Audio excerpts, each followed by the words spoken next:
right, here we go, folks.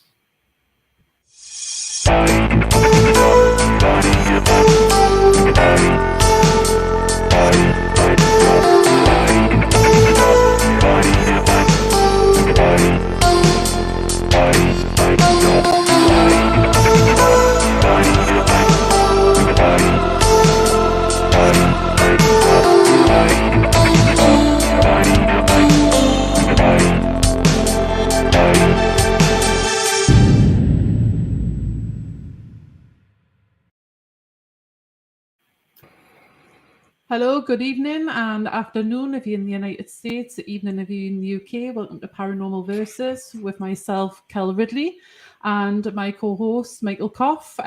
Today we've got a really interesting guest on the show, and it's a friend of Michael's, so I'm going to let Michael introduce our guest tonight. So, Michael.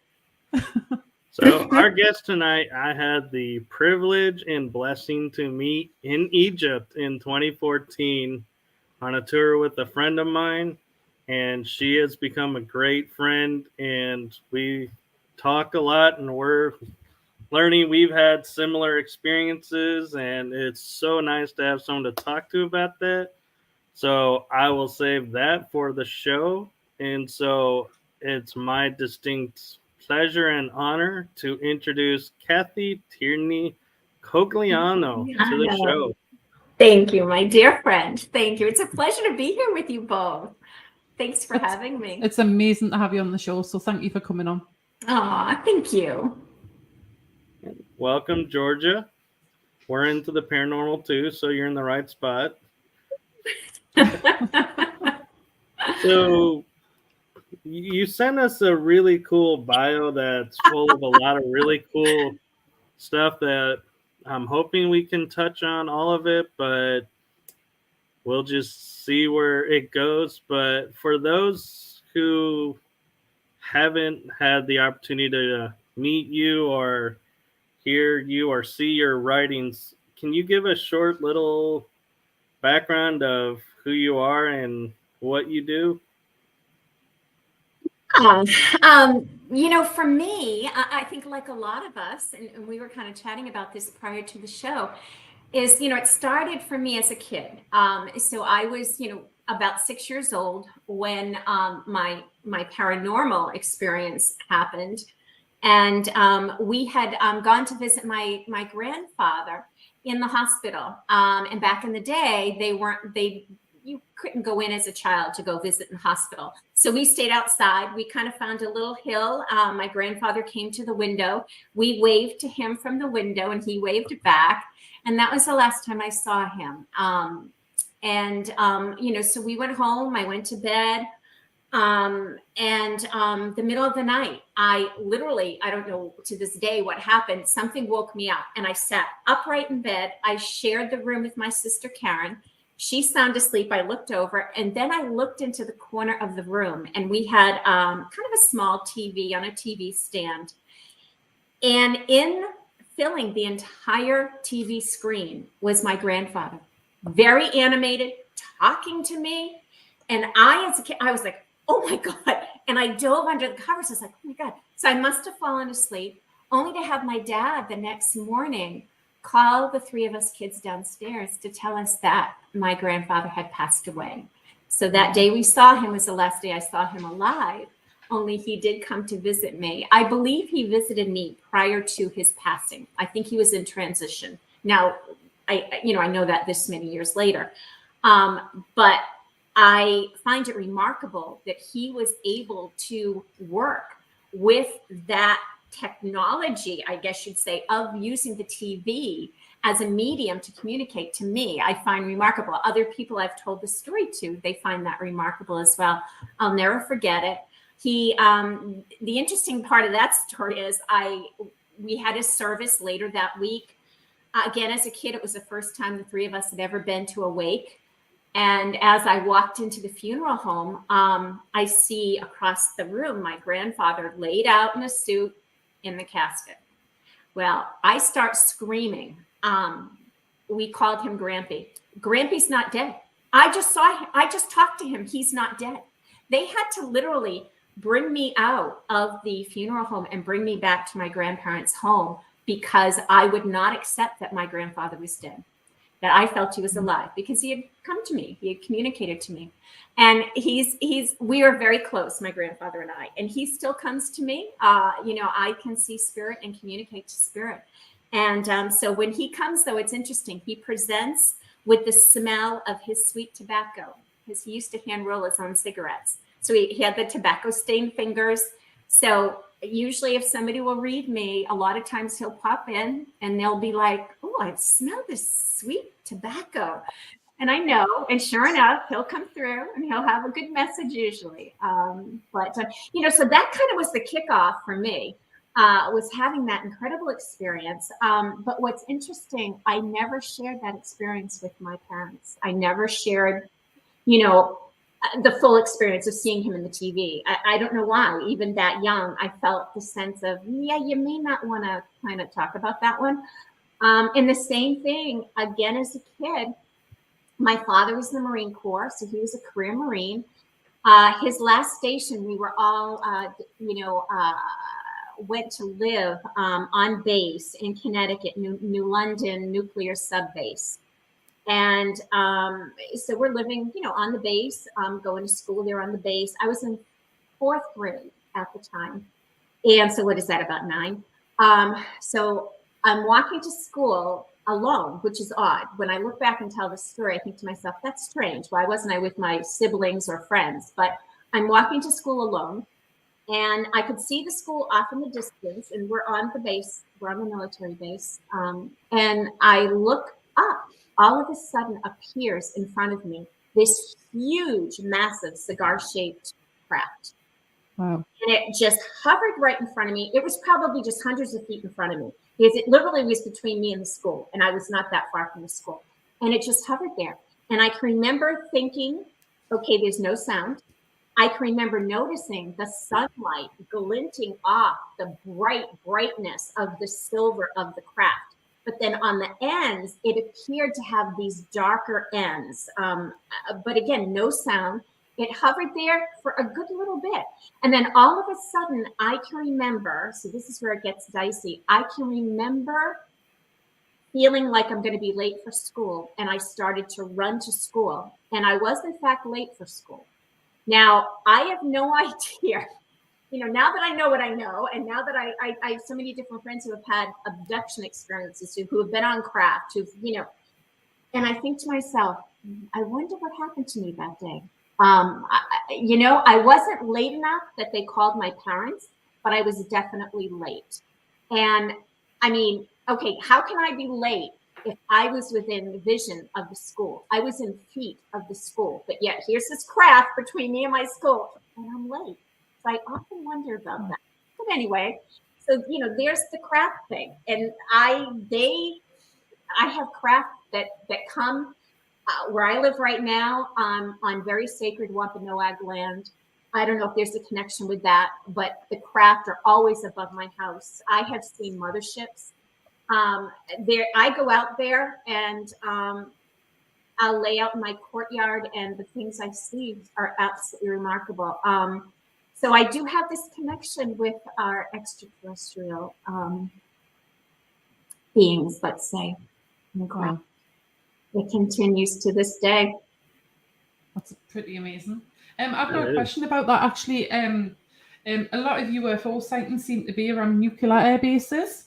Yes. Do you think it's like a warning to mankind not to play with nuclear technology? Yes. Yeah, absolutely, Cal. I did an article for Outer Limits magazine on Paul Hellyer. He was the Minister of Defense for Canada. He died, I want to say it was just last year, a couple of years ago now. I had the great honor to do an article about him. The biggest takeaway for me in this remarkable man was that here he was in a government position, defense, and he fully believed. He himself had seen craft. What came across his desk, at the time he couldn't talk about most of it, but a lot of it came out after the fact, that he, numerous sightings of crafts that, I mean, happens. I mean, and I also have a sense that there are some of us, I'm not quite sure why, maybe somebody out in the audience can weigh in, is that we're kind of programmed to have these interactions with these craft. I've also had an interaction with an alien being. So I think, so I always go back as a lover of history to Eisenhower, to the theory out there that he had a contract with the government, that certain people were the government was going to allow them to be taken. I'm not saying I was one of them, but I often look back to that part of our history and I think to myself, okay, there's a lot of people out there who have been abducted, who have incredible stories to tell. Can we bring it all the way back to then that we made this agreement? Because if you think about it, there's not a lot of history prior to that point of our history of people having these, feelings of being abducted, or you just don't see a lot of reports about that. But something's going on. Yeah. Do you think? Sorry, Michael. Go on. I would say it's interesting you bring that up, Eisenhower, because I know his granddaughter, Laura, and she talks about it, and she says what we call the shadow government or cabal came in and told him as the president, this is what we're doing with these beings. And that's why he came out with that speech about the military industrial complexes, because they were running the show. He had no say on what was happening. But she said, yeah, they told them they are going to be abducting people, and there's nothing he can do about it because he's only the president. And it's like, that's kind of a scary thought to hear. You're supposed to be the leader of the free country, and they're telling you you're powerless. Yeah. No, Paul Hellyer spoke about that as well, that he was a firm believer in there being a cabal, that there being this sense of I guess I'd use the word evil, trying to take over. But Cal, to your point earlier, that he also, made the point that was their big message. In fact, he wrote probably 7 books, if I'm not mistaken. His biggest thing that he wanted to get out there was for us to understand that these alien beings, who there are numerous different civilizations of them out there, that's their biggest worry, is that mankind will be stupid enough to actually use the nuclear technology to eliminate the planet or the ripple effect that has in the universe. That's their concern, that it's not only would we implode ourselves, but all these other civilizations gone. So and we all know the stories, how they have interacted with some of our nuclear, all over the world, nuclear armaments. So I'm a big believer that they're out there to help us. Although I must also acknowledge and say that, I do know there are people, some are friends, who have had horrific abduction stories to tell. So my experience was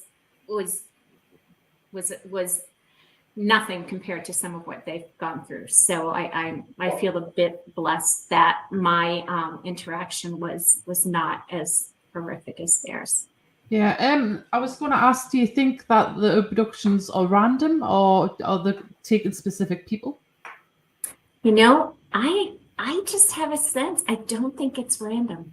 So how that works out, Cal, I'm not sure, but I do believe, so here's the other interesting connection. Now that I'm out there kind of talking about all of this, which for many years I never would, even when I had that experience seeing the craft. My father's in the military. That's another connection. There's the nuclear. A lot of us who have had experiences, we have a parent that was in the service. So here I am living on a damn base, and I'm having that experience of seeing that incredible craft. And that, that again is, they're all interconnected. So I think that people I can just speak for myself that, I started off with the paranormal opening up for me. Then I end up having these, unusual experiences, seeing craft, having interactions on that level. And I do think that there are some people, for whatever reason, I think are predestined to, I guess, be part of this whole phenomena. Yeah. Yeah. It's interesting you point out that your dad was military, and this is probably going to lead into a story, but when we met in Egypt and talking about, my experiences and everything, my father was in the Navy, in the military. And so there's another common to where, it very well could be that they watch the military families. I wouldn't doubt it, Michael. If nothing else, this journey of mine has led me to have such an open mind to all of it, and to appreciate each and every one of our experiences. I mean, who are we to judge anybody, their experience? And that's where I have some dear friends who are just the most incredible academics. But I have to say that, they want to have proof.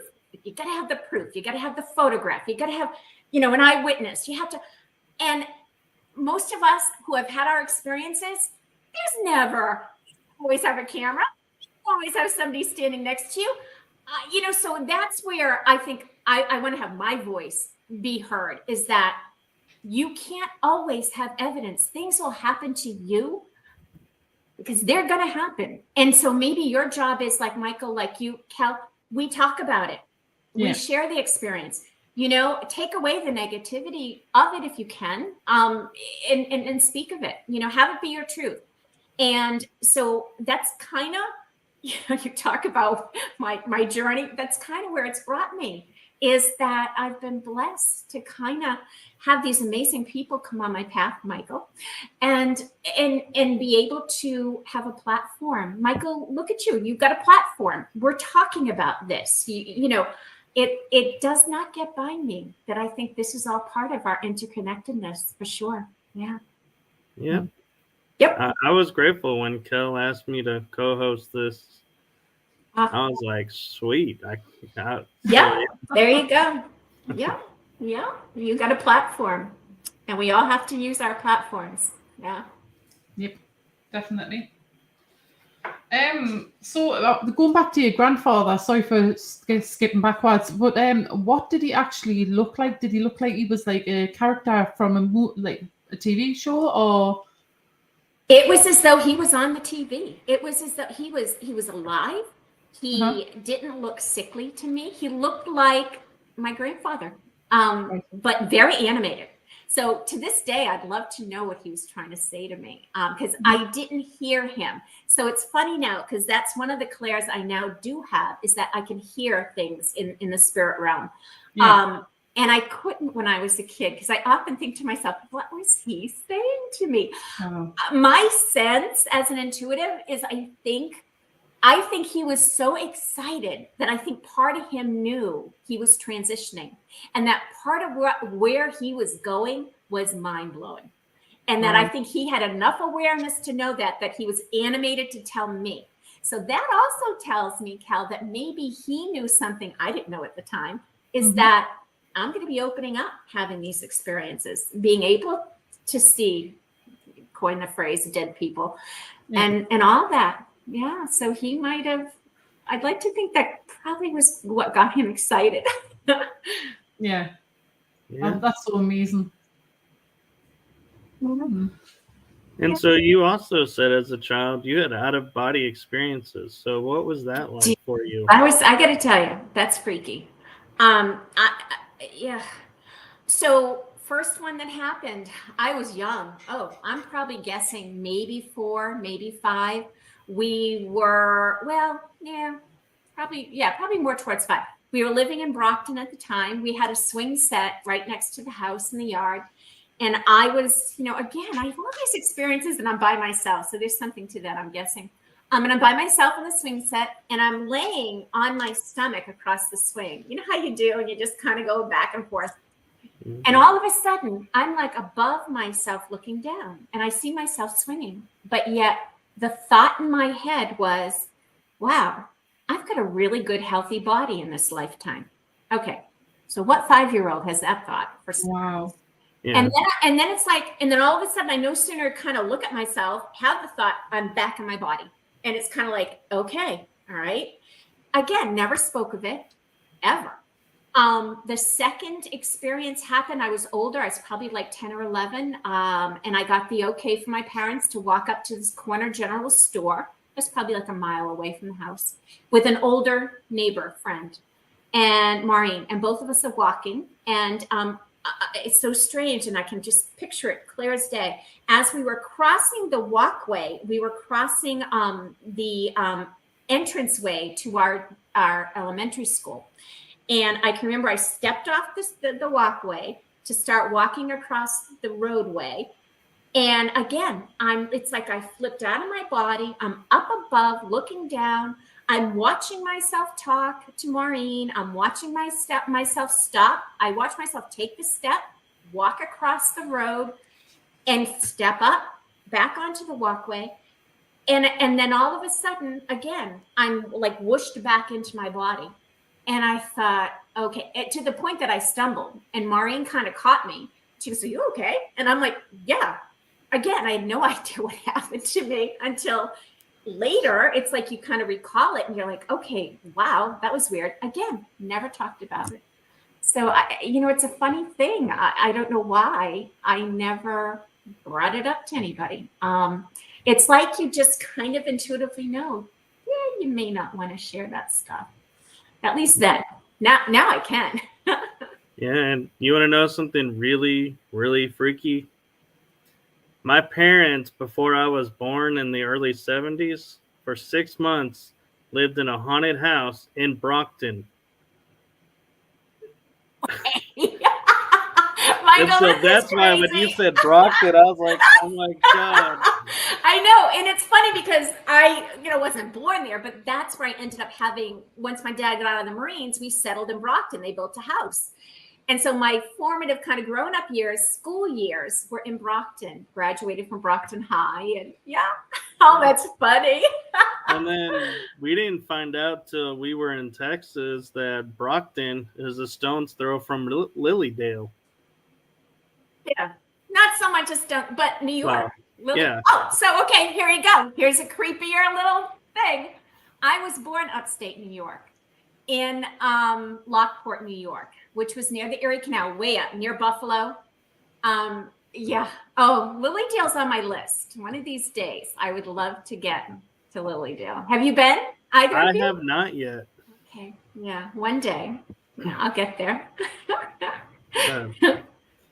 Man, I'm now wondering throughout this show how many more coincidental things that There'll be more, Michael. There'll be more. Yeah.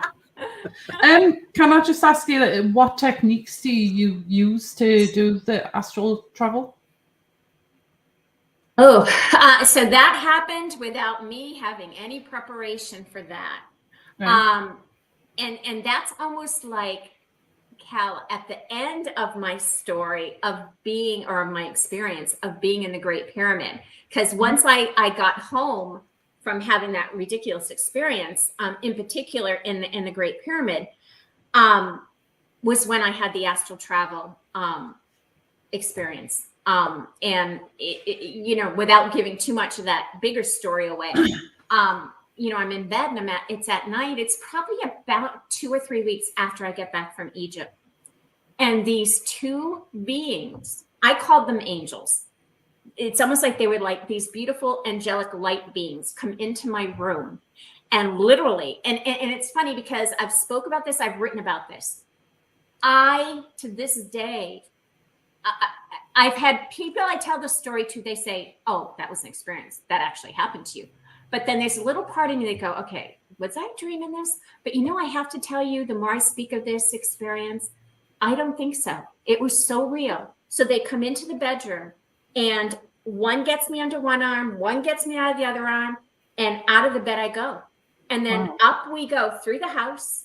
We're up into the universe, into the blackness of the universe that was stunning beyond anyone's wildest dream. And I could feel the coldness, and I'm only in a nightgown. And I can remember thinking, oh my God, I'm like in a nightgown. What are we doing? And we were traveling so fast. And I know it sounds fantastical, but honest to God, I really do believe it happened. And where do we end up, Michael? They bring me to the Great Pyramid. Wow. And I look down. I'm going, oh my God, this is the Great Pyramid. And we go into the Great Pyramid through a hole that's up at the top on one side. And in we go. And I'm brought in, and I'm made to stand behind the sarcophagus in the Great Pyramid. And I probably won't say any more, because maybe we'll go around about and come back to that. But yeah, so that was the astral travel piece. So Michael and Kell, I think I mentioned it to you, Michael, when we chatted first, is that when I went to Egypt, I saw a medium 2 weeks before I left for Egypt. And all of my guides came to her. And this medium, was always used to just dealing with the level of spirit, that our loved ones in spirit come through. Those are the type of energies she's used to dealing with. So when my whole gang showed up as my guides came through, she was kind of thrown. She had never experienced that level of interconnectedness. And they were extremely specific to her that the message she has to give me is that 3 things are going to happen to me on this trip to Egypt: soul retrieval, astral projection, and an alien encounter. So she no sooner gets those words out, she's looking at me like, what the heck is all this? And I looked at her, I was like, I have no idea. Yeah, I'm going to Egypt, but how does any of this work? Seriously.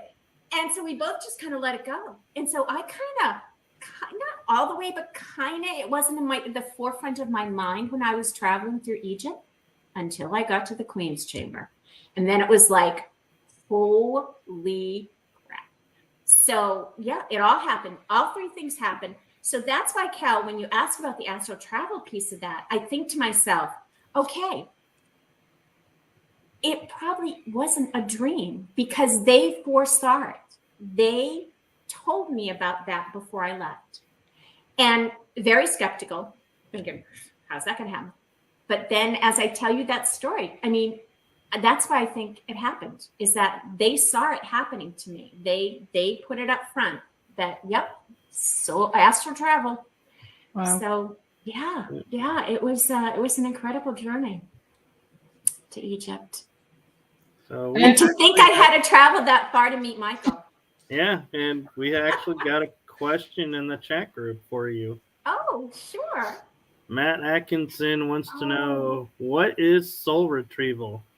Matt, how that played out for me and how I understand it is that, and it happened in Egypt. It's now since happened to a lot of major sacred places I've now since traveled, guided travel, soul journey. Is that it's for me, it's like learning of another lifetime, so in Egypt, I've had other lifetimes there. So hence the soul retrieval. So it's almost like a part of my soul was left in Egypt, if that makes sense. And that I reconnected with who I was at a soul level there. And I had a couple of incredible experiences where I believe I did go back into that past life or experience what even could be considered a time slip. It's all up for debate. I mean, it was an incredible experience, but again, it speaks to what these guides told me before I left, that there will be soul retrieval. So I believe it was me reconnecting to who I was at a soul level in Egypt. And I believe that because I've had that happen at other sacred places that I've traveled, and I've been blessed to do it all over the world. So yeah, I don't know if that makes sense, but that's how it is for me anyway. It does actually, because soul retrieval is if you study the metaphysics, it's you believe in the past lives, and it's like you could say, well, I'm looking through a book and about, say, for us, Egypt, we feel called to go. We felt called to go. We went. That is a piece of the soul that's calling out and saying, hey, it's time for me to come home.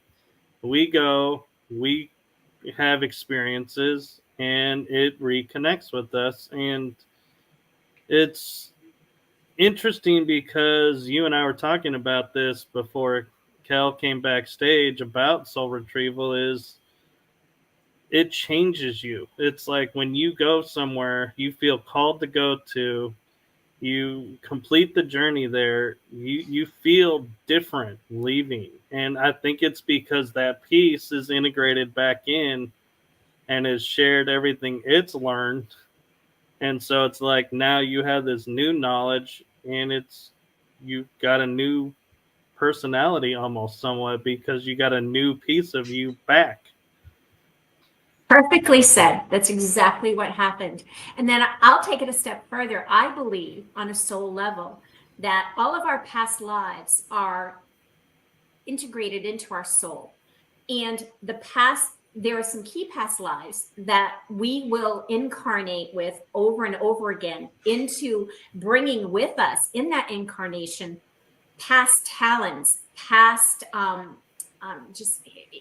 sometimes there are wounds that will come with us. Sometimes we travel as soul family.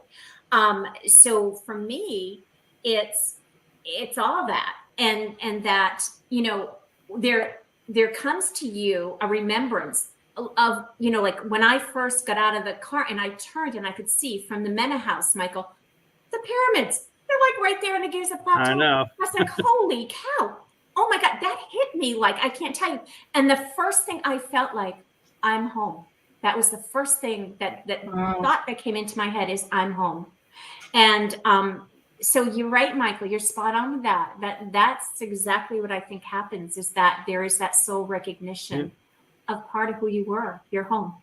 And when you've talked about the Mena house, I remember looking up and seeing the pyramids, and it's like it finally hit me. Oh my God, I am in Egypt. I am actually physically here in Egypt. Yeah, seriously. Yeah, it was crazy. So the first day we were there, I don't know how it was. It was just me, William, Claire, and I think Carol. We took a ride. They wanted to go see, this was before the group, I think, fully all got together. We went in a little van that was connected to the Mena house. We went up to the Coptic church in Egypt. That was crazy. And that's the one that had since been bombed. There was someone there that, walked in with that was just 3-4 years ago. But anyway, so we go up. But the thing that shocked me was as we were rounding up to go up onto almost like a highway part, from the main road, we were going up on an overpass. And as you look down, there was a pile of garbage that I've never seen the likes of. It was almost as tall as the overpass. And there were women and children and horses and dogs all feeding off of that pile of trash, garbage, food scraps. I mean, it was huge. And I can remember sitting there, and I can remember just crying. And I can remember William looked over to me, he goes, "Are you okay?"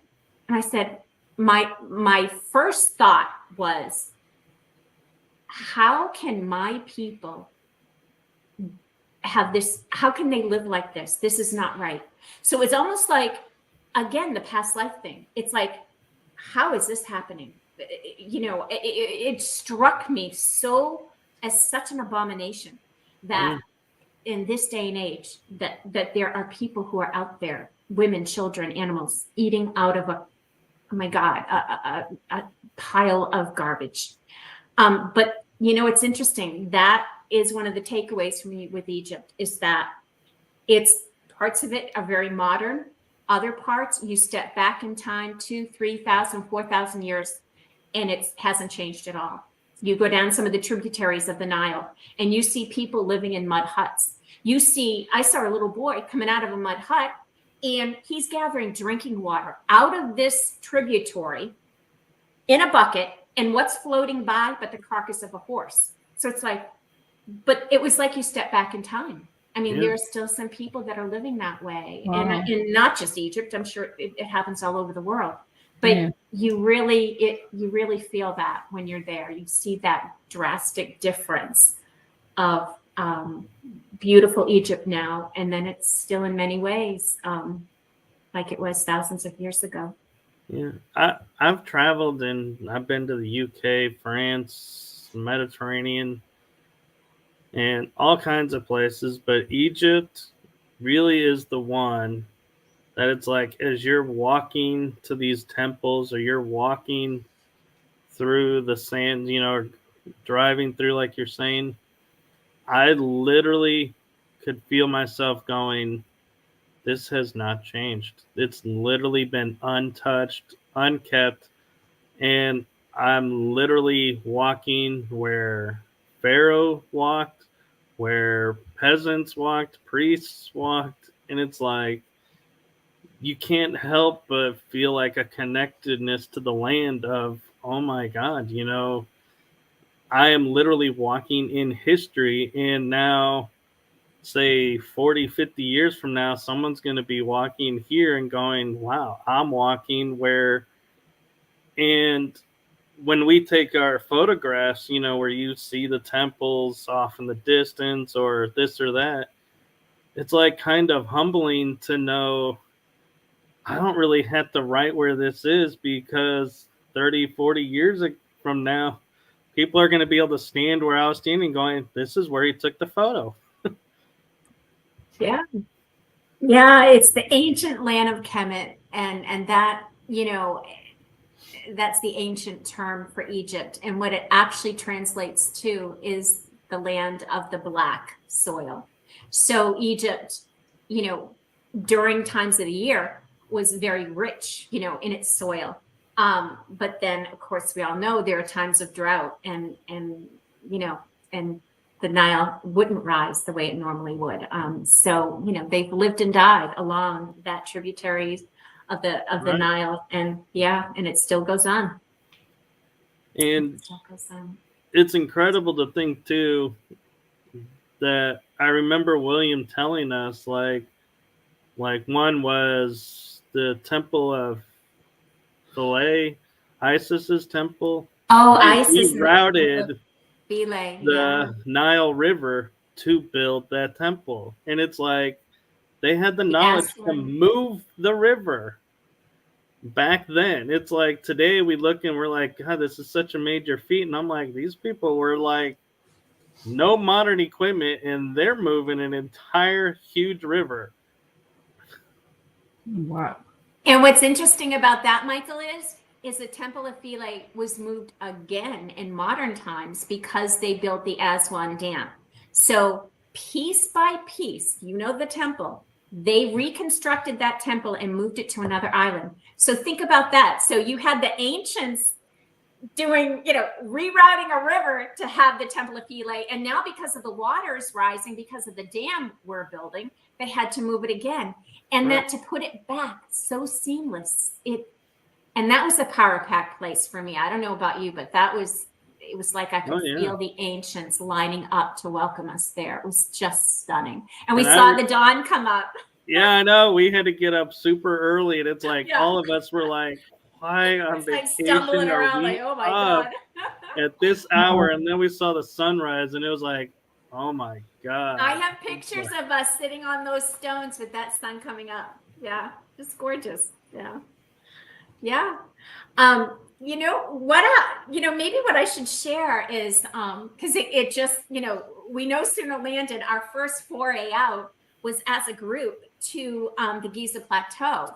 And we were talking earlier, that day we were going to the Sphinx. but yet you obviously can't miss to see the pyramids in the background. I mean, it's stunning to stand there. And the scope and the scale of the Sphinx, off the charts. And, you know, so we're all together there, you know, as a group, and we're all kind of doing our own thing, moseying around, checking the whole place out. And you've got, you know, in between the paws of the Sphinx, you've got the dream stone.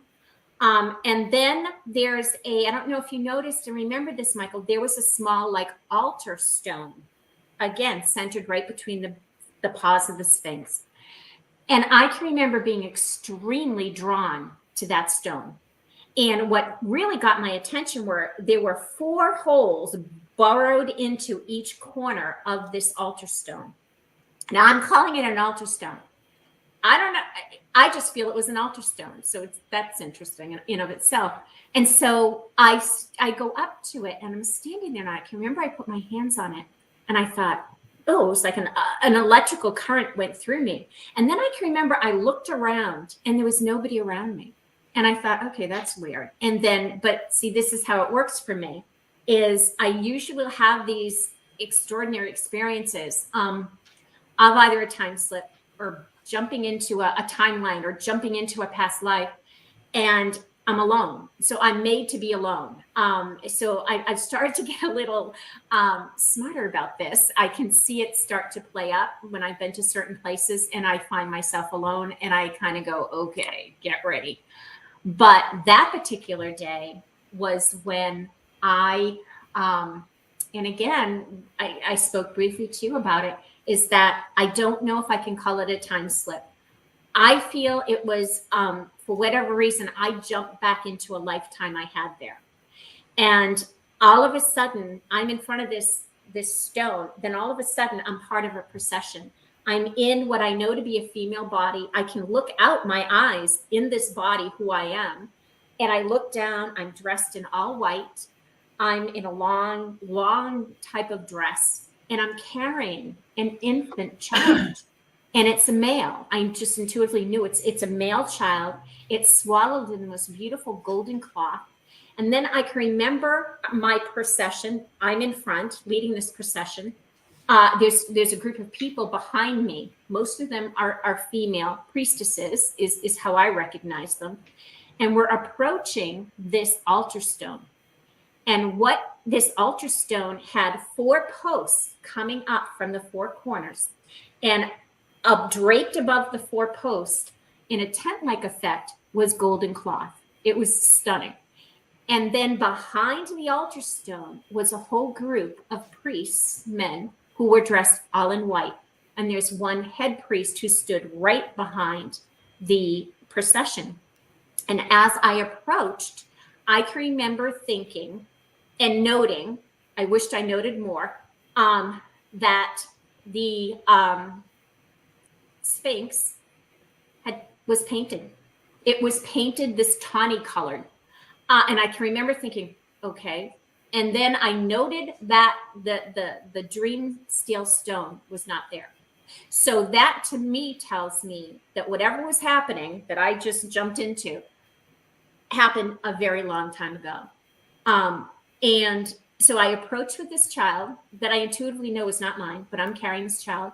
And I hand over this child to the head priest behind the, and this child is now, I'm passing him over this altar stone, giving him to this priest who places the child on the altar stone. And I intuitively knew that this child was going to be sacrificed. And I also knew it was going to be sacrificed for the betterment of Egypt, to honor the gods, to be able for him to be sacrificed for the Nile to flood, for the the waters to enrich the soil so that they will have a good planting season, so the people will not starve. That this child was being sacrificed to save many. And I just intuitively knew all this. And so I no sooner hand over this child, and this all happens in like seconds, it feels like. I'm all of a sudden I'm back into my body. I'm back into my time. And I looked around and still nobody was around me. And I thought, what the hell just happened? Wow. And I walked away with that going, oh my God, what happened? And I can remember I had like tears in my eyes going, okay, this child that wasn't my child was being sacrificed. That still haunts me to this day. That whole thing haunts me. But you know, what a kickoff, right? To then go travel through Egypt, you know, and good God, it seemed like that was like a door opener. It was going to be one of those kinds of trips. That was a soul retrieval, truly reliving some lifetimes. Wow. We've got a question of Matt Atkinson again. He says, are time slips experienced through a state of mind, or do you enter them through some kind of portal? Oh, good question. Matt, I almost think it can be both. Just some friends in the fields who have kind of studied this phenomena. I think it can be both. I know I had another incredible time slip happen at Herculaneum, which was another resort area not too far away from Pompeii. And it was, I have a hard time talking about this one. This is a long story short. I basically was placed in the center of Herculaneum, where the lava was coming down, the smoke, all of that was coming down from Vesuvius, and the seas rose up. And where ice was made to stand in Herculaneum, the two gushes of what happened that day came together. And it was, I prayed to God I never experienced that again. But so I feel that was a time slip. I feel as though I was made to see that. For whatever reason, they wanted me to see that. So it's strange, the things they choose to, again, you know, I don't know. Is it a time slip? I'm not sure. It kind of felt that way, that particular event. So Matt, I don't know. I do think it's both, though. I think it can go both ways.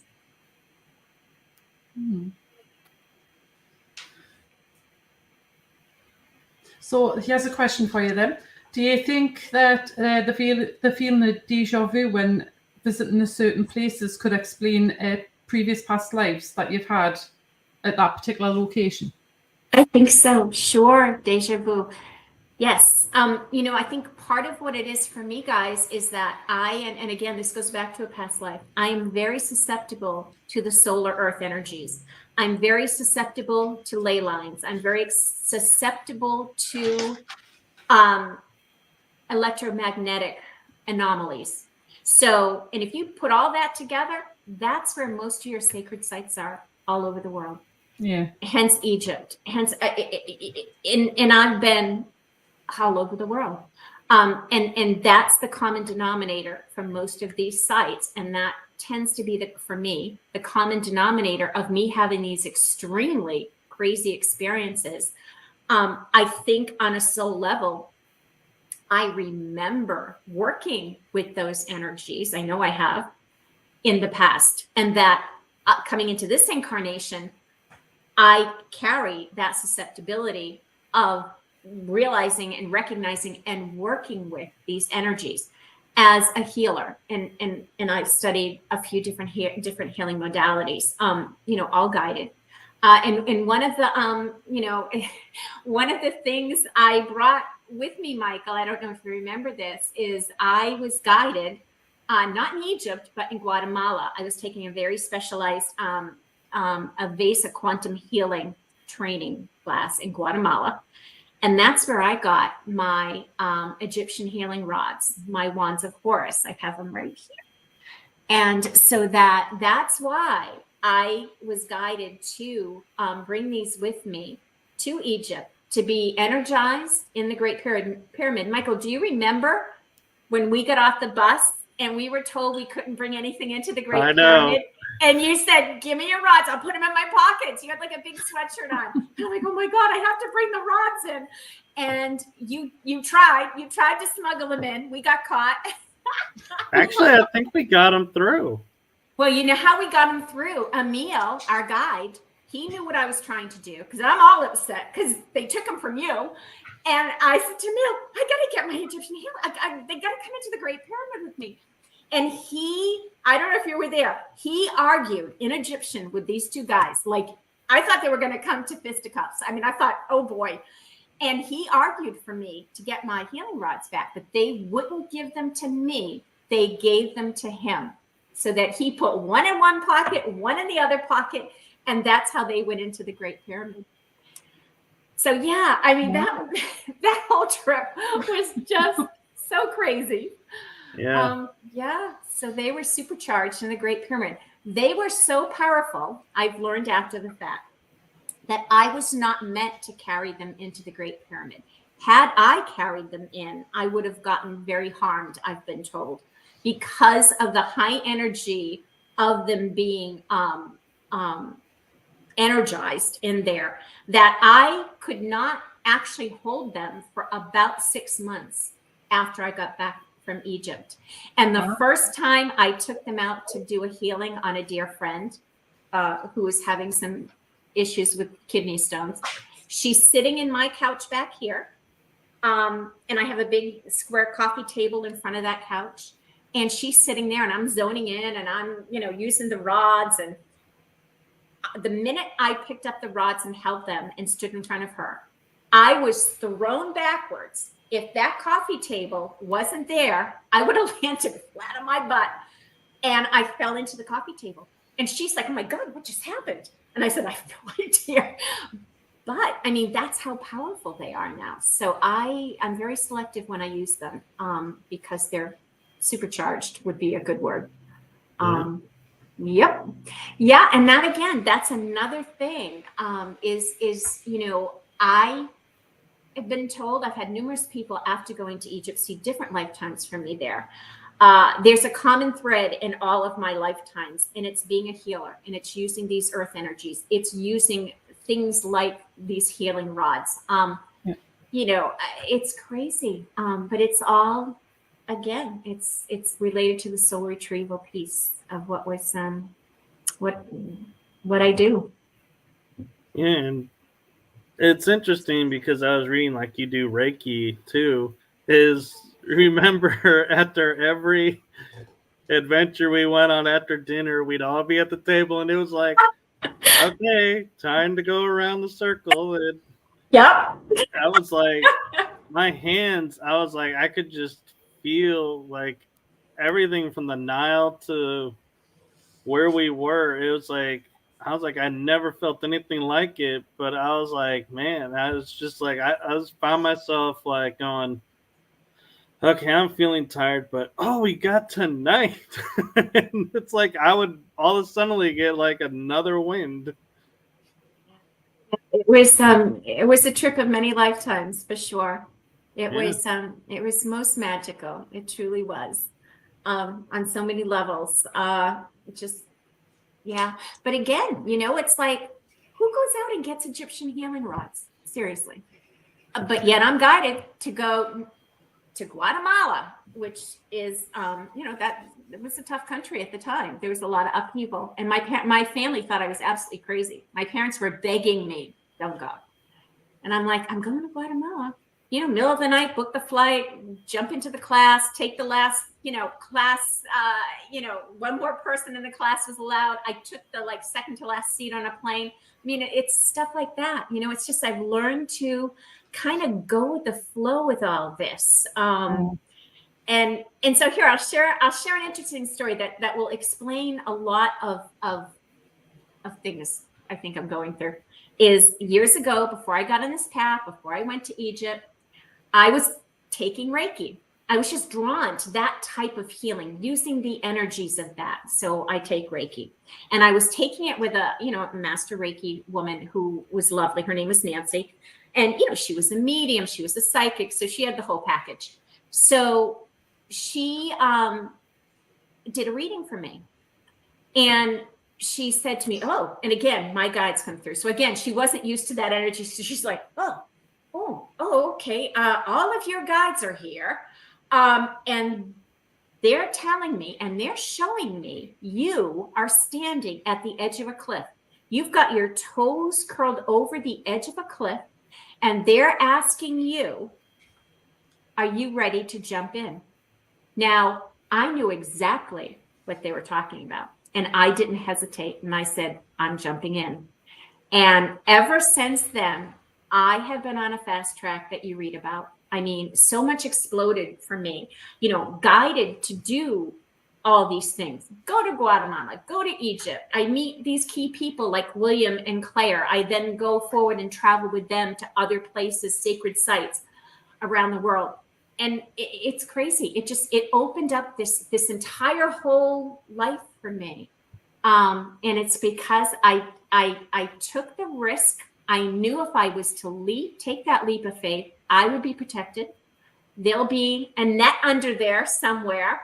And there always has been. I've had a few instances where it was a little scary, to be quite honest. But for the most part, they've got my back. So it's all good. It's all meant to be. I think the question becomes, where am I going? Like, what's the end purpose of all this? Right. I'm a writer now. I have been working on a book of compiling all of my experiences. Some of them are beyond, like what I put in Phenomena magazine, was 6,000 words of my travels through Egypt. And I didn't even touch on all of the locations that we went. I was mindful of keeping my word count down. But yeah, I'm on this path, loving it.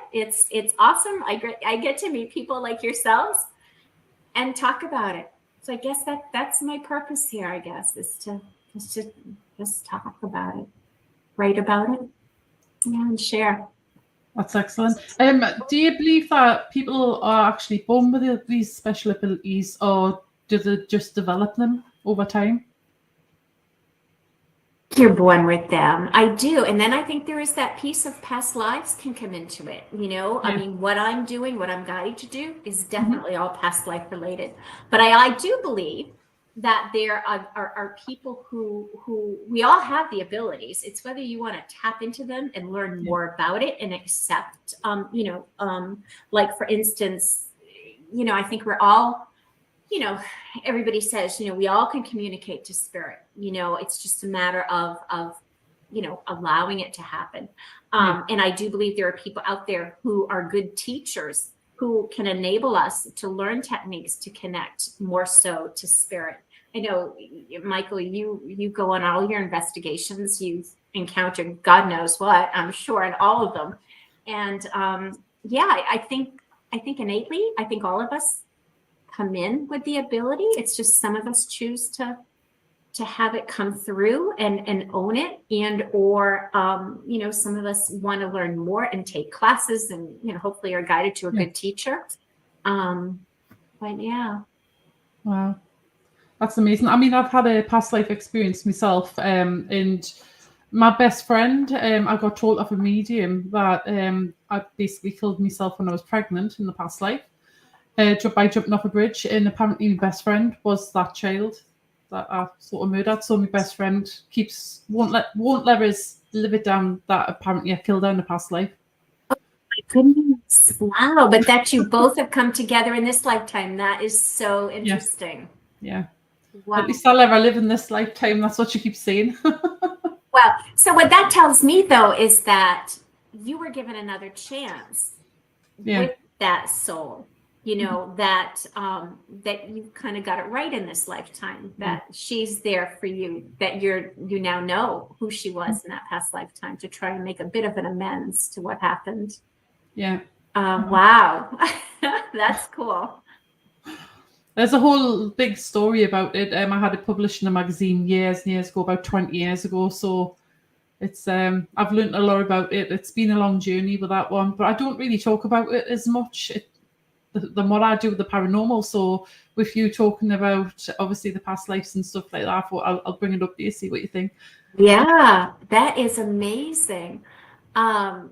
Well, yeah, I truly, because a little bit of that has happened for me, is that, I do believe that, sometimes we're, we travel in soul groups. So sometimes, you know, that child, she's part of your soul group. So she agreed to come into this lifetime with you to kind of go, hey, okay, we're cool. It happened. But guess what? I'm here with you now.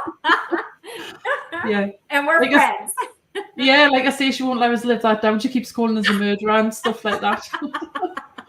I love it. Hey, you know, if I've learned nothing else, honest to God, and all that's happened with me, is that you got to have a sense of humor. Oh, yes. Or swear to God, you'd be dead. I mean, you truly just have to have a sense of humor, you know, and not take it all so seriously. Yeah. Because some of it can get heavy. That's for sure. Wow. I'd love to read that one of these days. I don't know if you still have the article that you can send off, because that stuff just intrigues me to no end. I think my mum's got a copy. She says that she's got a copy of it, but I haven't got a clue where my copy of it is. I'm sure I can track it down anyway. So yeah, I'll send it to you. Wow, thank you. I would love that. Another thing that was in your bio about hearing the music of the spheres. Could you explain what it sounded like? Oh, it's funny. I've heard the music of the spheres. That is a theory by Pythagoras, who initially wrote about and would teach and talk about the music of the spheres. And in his theory, that was the music that the planets, upon a certain alignment, would make, that you could hear this in the universe. I believe it. And Michael, I mentioned to you that after the experience I had in the Queen's Chamber, which I probably should talk about, but not at this moment. That's what I heard up above. The rest of our group had gone back up into the King's Chamber, and they were toning. And the music of the spheres, I did not know what that was at the time, Cal. I had no idea.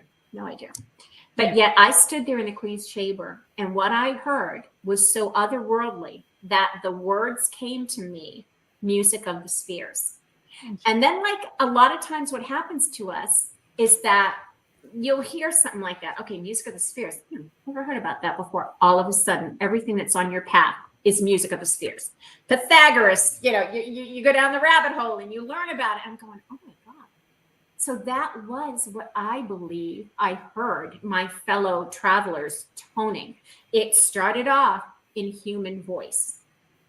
What it became was absolutely not human voices.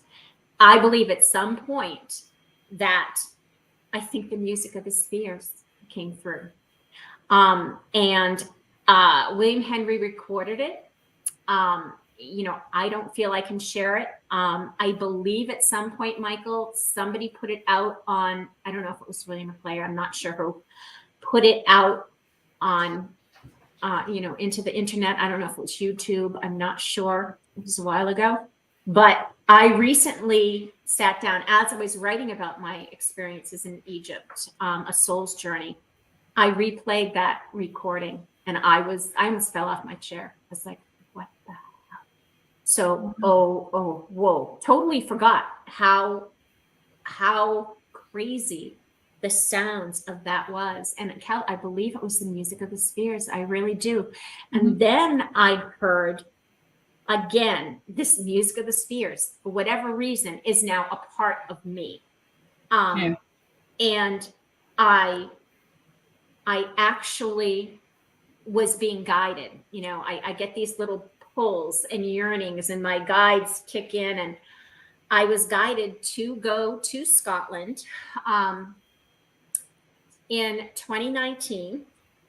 And in 2019, there was an extraordinary alignment of, throughout Europe, there were 7 cathedrals, sacred cathedrals in Europe, that on a particular day, July 28, 2019, each sacred cathedral across Europe was going to be connected to a planet.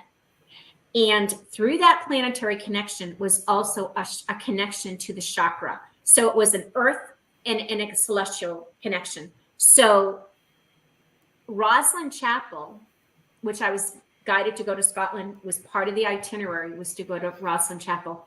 I was blown over by learning this alignment because the 7th chakra, the crown chakra, was the alignment for Rosslyn Chapel, and the exact date of all those 7 alignments to all those 7 cathedrals and planets was happening on July 28th, 2019, while I was going to be in Scotland. So my group went to Rosslyn Chapel that evening before the 28th, but it was such still a powerful alignment that, my God. So, you know, I had no idea what I was going to be walking into, literally, but I knew intuitively that there was a reason why I was made to be there, that time frame of those alignments. And again, the music of the spheres, because each planet had its alignment. And if you know any of the history of Rosslyn Chapel, there is now been discovered the somatics that are all over the ceiling of Rosslyn Chapel, and that they're all connected to music. And there's been a father and son team, and forgive me, I don't have their names in front of me, who actually made a CD of this music, and it's stunningly beautiful. Yeah. And my teacher, Xenos, who I mentioned in my notes to you folks, he was the one who said to me, you are being guided to be there. That there is, for whatever reason, I needed to be there for that particular alignment. So trusting him, you know. Oh, so here's the freaky thing. So Tim Wallace Murphy, I'm sure many of you have heard of him. I'm sure, Kell, you probably know him. And he wrote an incredible book about Rosslyn Chapel. So again, I'm guided to get this book. And I'm devouring it. That book was written, oh God, I want to say 1987, maybe. So I'm reading through it. The end of one chapter, he starts talking about, he's got the date, July 28th, 2019, of this alignment happening and Rosslyn Chapel being part of it. So all those years before, he saw this event and he wrote about it. And I was like, oh my God. So I no sooner stumble on that part of the book, and that blew my mind. And then I, as soon as I had a bing on my phone, and it was the gal who organized the trip, Patricia Awan. She lives in Egypt. We're great friends. And she was putting together the Scotland trip, believe it or not, and connecting with a woman guide in Scotland. And she texted me a question about the trip. So I'm texting back to her. When on my phone, I get this note that, again, a ping that came up with a notice from Facebook that Tim Wallace Murphy had just died. Now, mind you, I'm not friends with Tim Wallace Murphy on Facebook. So how I even got that notice is beyond me. And I stopped texting back to Patricia. I messaged her. I said, you're not going to believe this. And she was like, what? So there was this whole connection thing going on. So off to Rosslyn I go. We had an incredible journey through Scotland, but I knew obviously there was something going on here that, you know, I had to be in Rosslyn Chapel. So I go up to Rosslyn Chapel. I don't know if any of you have been there. It's a stunning place. Oh my God, there's so much to unpack there. And I walk up and I'm guided. They're saying to me, go around counterclockwise. So I do.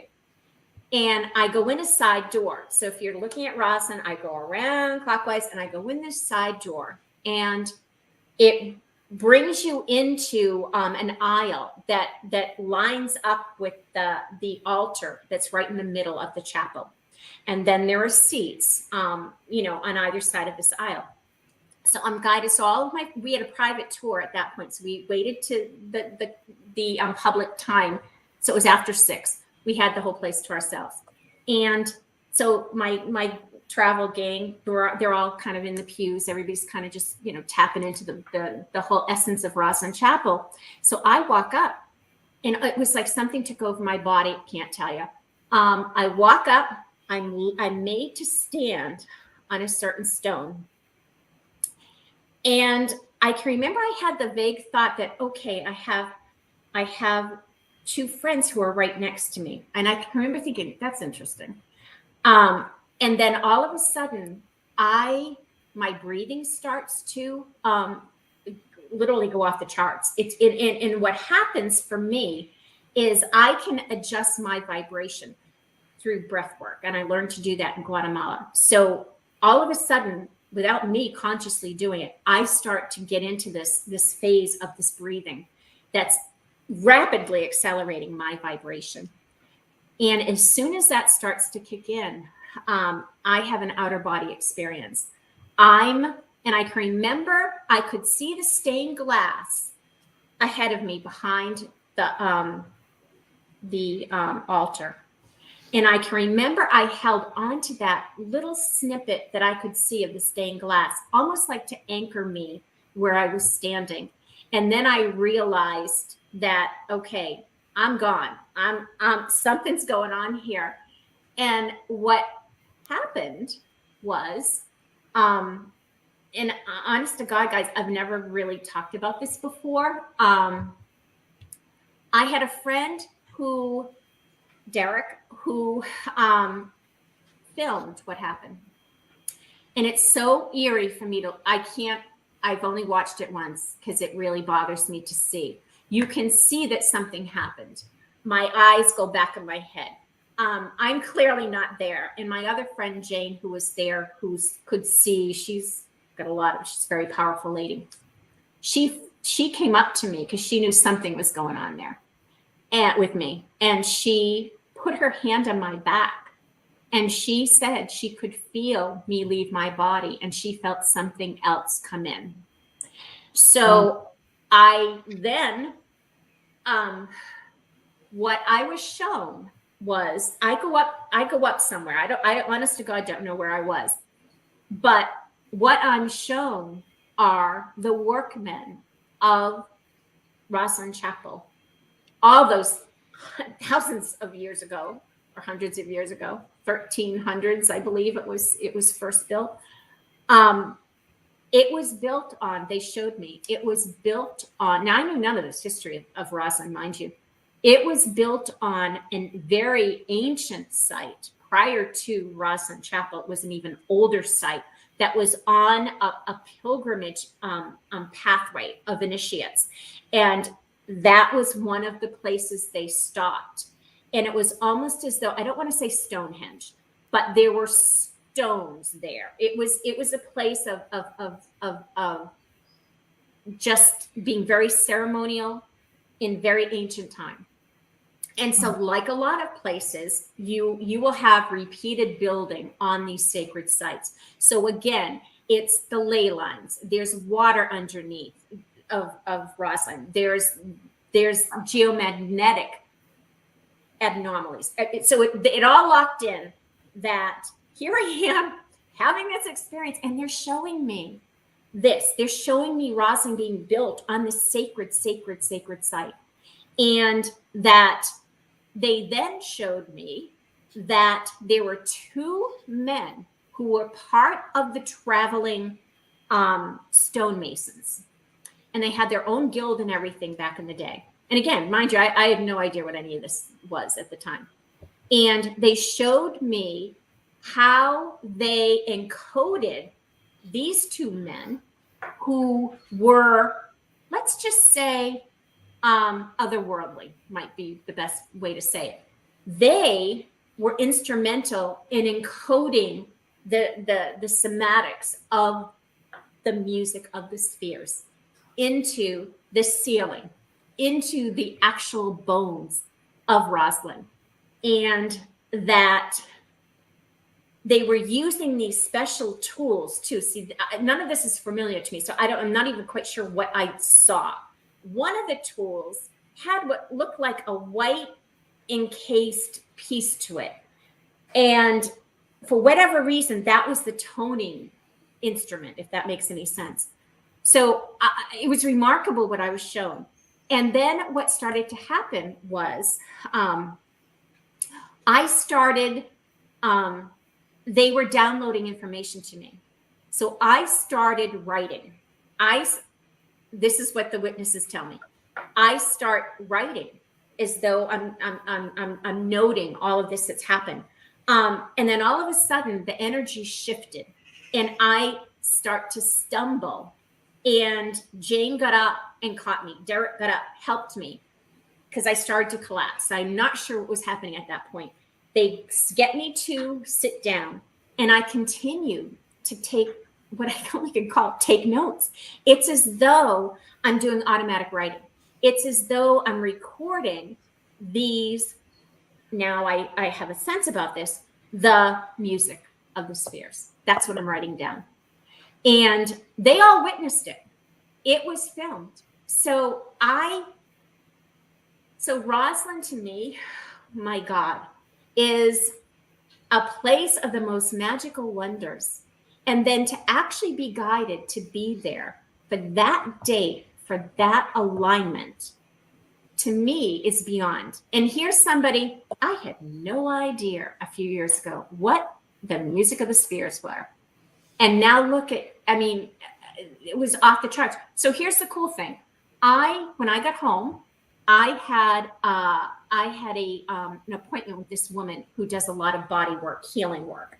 And usually after I would travel, I would go to her, because what she would do is a lot of times, I don't know if this ever happened to you, Michael, you're in some of these heavy sites, you can get attachments. You can have some kind of negative things kind of attached to you. Right. And that was the case. And so she said they were kind of low level things. Nothing to worry about, but she got them away. But what happened was, as she puts her hands on my shoulders and tapped into my energy, as she claimed, they allowed her, because I had told her how I came from Scotland. I had told her just a little snippet of what happened in Roslyn. No big, not all the detail I just shared. My guides, tapped with her guides and allowed her to see what I saw. She is in a stool that's on wheels. She's behind me. She wheels away. She goes, "Oh my God." And I'm like, "Are you okay?" What? She goes, "They just showed me what you saw at Roslyn." And she described everything I saw. And I said, "So it's real?" And she goes, "They showed it to me and I just saw it." And she's like, I won't even use the expletive that she used. She goes, "Oh my, I can't believe that that's what happened." And I was like, "Well, I'm glad you saw it, because I didn't believe it either." I'm thinking to myself, how do you unpack that? But yeah, so that was a nice way for me, because I know we all kind of doubt ourselves when we have these incredible experiences. You're like, all right. Did that really happen? Or did you make it up? Or is it a dream? She saw it. And so I was bowled over by that. That was like the frosting on the cake. I was like, okay, cool. I'm not a crazy lady. Somebody else saw it happen too. But then I have since met people who are very familiar with the histories of Roslyn Chapel. And they were like, spot on. Everything you saw, that could have been exactly how it went down. So there's that. That's amazing. Wow. I've just realised the time. Obviously, listening to you has been absolutely fascinating, and we've gone well over. Oh my goodness! Like I say, I'm just sitting here fascinated. That's why I'm hardly talking. But we'd love to have you back on and hear some more of this. So if that's okay with you at some point, we'll get you back on. Wonderful. I know, because I never got to my big experience in the Queen's Chamber. Alien encounter. Michael, do you think we've got another 5 or 10 minutes so we can hear this other encounter? Well, I don't know if she can cover it in 5 or 10 minutes. That's true. Oh, the initial experience I probably could. Yeah, some more detail around it, can kind of come in afterwards. But it's up to you guys. I understand time restraints. I'm fine. Like I say, I'm fine to listen to it if Michael is. Well, it's up to you guys. Actually, I would kind of like to switch gears for a second about England and Avesbury, Glastonbury tour. Oh boy. All right, just for time's sake. Amesbury, off the charts. Another one of those experiences where, call it a time slip, jumping into another lifetime. I won't go into all the detail. That was an incredibly beautiful experience, because what that did is I went back to a lifetime where I was a priestess and a healer. And that's what those Avebury stones were used for. They were healing stones. So they would have processions that came down through the alleyway of the stones, and it was all used for healing. Beautiful to see and to know that's what that was used for. So then the tour, my God, I'm climbing the tour. And again, I went with William and Claire and an awesome group of people. So I don't know if any of you have climbed the tour. It's a climb, and you're going up this hill, and there's just this, like, at the side we were climbing anyway, there was just this little dirt path going all the way up. So, I had part of my group up ahead of me. Part of my group was well down below. I'm kind of in the middle. All of a sudden, again, I'm by myself. And I didn't really register it at first. And so I remember looking up and seeing this one man coming down from the top of the tour, coming down on my little path. And I can remember thinking, okay, this is going to be weird, because you can't fit two people on this path. So one of us is going to have to step off the path. So as he comes down, now mind you, I'm the dummy that's worried about, oh, I'm going to have to step off the path for this guy. He comes to me, and we're facing each other. Very nondescript man, just kind of balding, probably looked like he was in maybe his 40s, kind of a slight build. But he had these eyes. And I can remember I looked up as he's coming, and I'm thinking, all right, how's this going to work? And then he looks at me, and he has this like giggle, this funny, weird giggle. And he goes, and he's now right up to me. And he goes, I see you. And I went, oh my God, I step off the path. He keeps going. And I'm going, oh my God, what the hell just happened? I turn around. No man. Wow. No man. Nobody's around me. Rest of my group way down below. Everybody else way up above. No man. Now, if he just walked by me, I'd see him. Right. And I'll never forget that. I'll never forget the look in his eyes, and that like weird giggle. And then to say that to me, I see you. Wow. Like, wow. How do you interpret that? Like, jeez. And on the tour, no less. Yeah, because it was funny when you said that. It was like my first thought was, he's a spirit. And then yeah, I think so. You go, yeah, he walked by, and you looked and then saw he disappeared. I was like, wow, I was actually right. I was like expecting you're going to be like, and he was looking back. And Yep. I really do think, again, he was somebody from a past life. I have been told by, again, my teacher, who I'll briefly mention, Xenos. He came on my path in 2015, so a year after Egypt.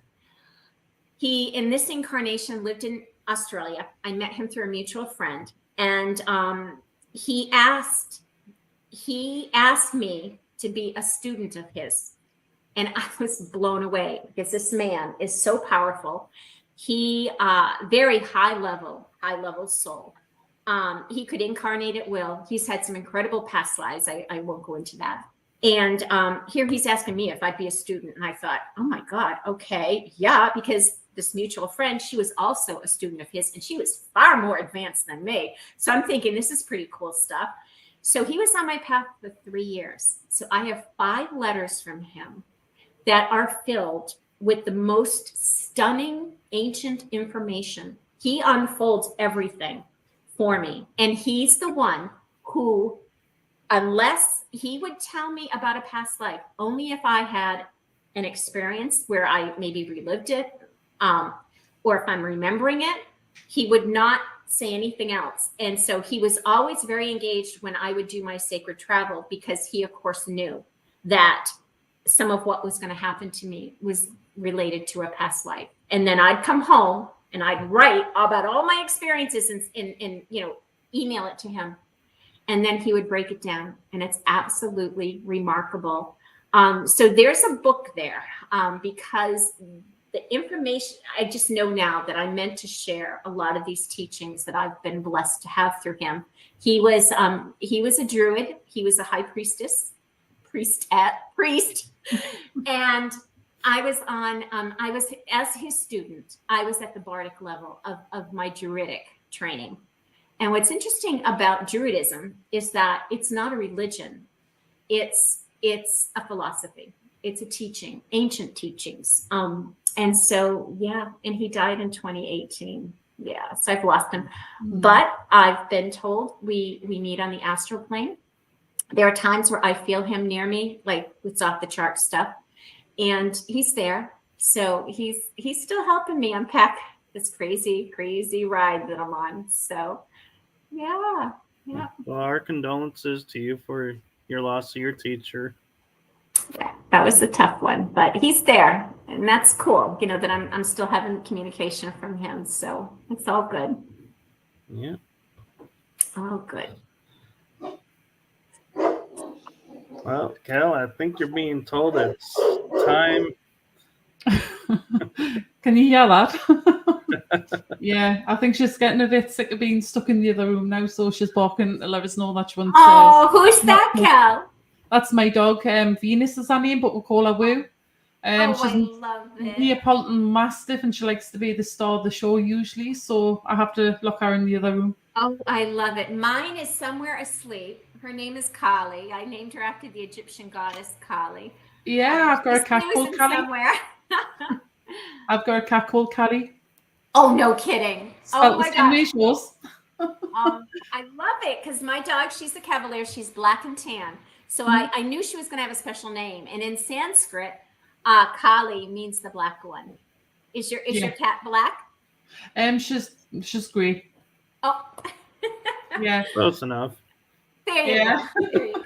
I always name all my animals after like goddesses and gods and stuff like that. So same.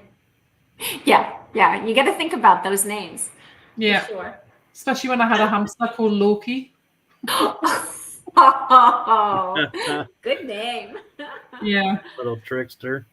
Good name. Yeah, he was. He actually escaped. So he was a trickster. Oh no. You never got him back? Me dog ate him. Well, isn't that karmic? Was the dog named Thor by chance? No. That was Bono. That was like before I went through that phase and named the animals after gods. So. Well, Loki was a god.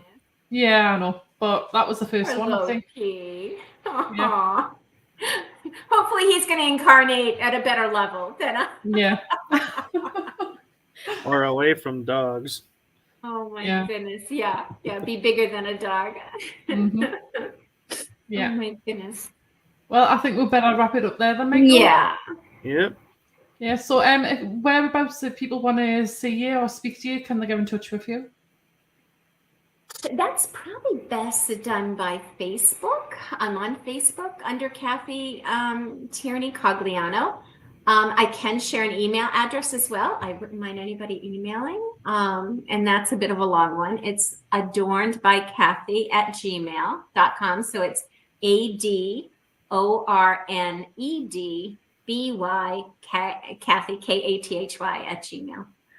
But thank you guys so much. This was such a blast to be here with you. And Michael, so good to reconnect with you. I can't tell you. I'm so excited about this.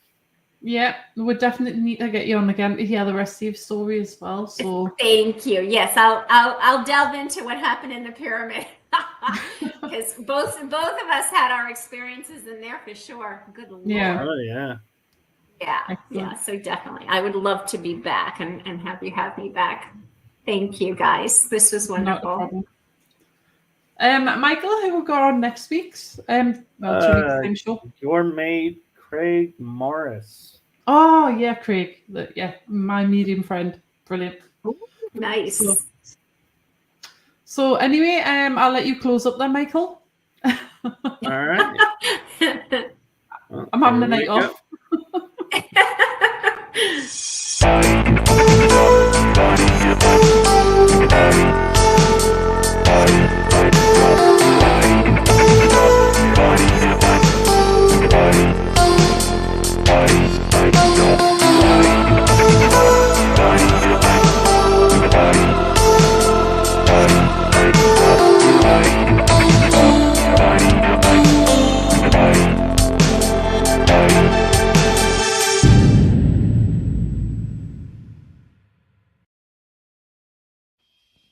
Thank you for joining us at Paranormal Versus. Hope to see you on our next episode.